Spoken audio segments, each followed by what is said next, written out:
Täna teeme kalakotlette ahju köögiviljade ja tartarkastmega.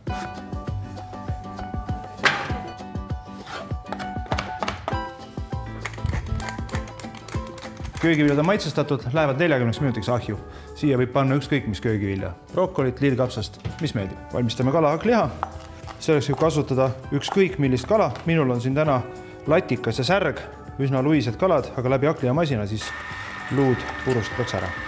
Hakklihamasinasse läheb ka sibul ja küüslauk. Kalahakkliha ja sibula segu on valmis.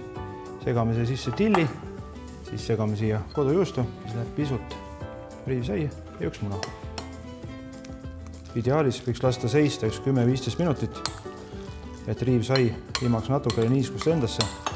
Mulle meeldib kotletid segada kerge riivsaia ja jahuseguga. Paneme panni tulele, tasub vaadata, et pliit ei ole maksimumi peal, muidu hakkab või kõrgema. Kotletitaigi on nüüd seisnud. Võtame üks korraliku suure supilusikatäie, paneme otse siia jahu ja riivsaia segu sisse, rullime kergelt läbi, et ei hakkaks näppude külge ja otse pannile. Lihtne tartarkaste, kodujuust, kreeka jogurt, marineeritud kurk ja paprika, till, sool, pipar ja oliivõli. Ahju köögiviljad said valmis, kotletid on valmis, tartarkaste on valmis.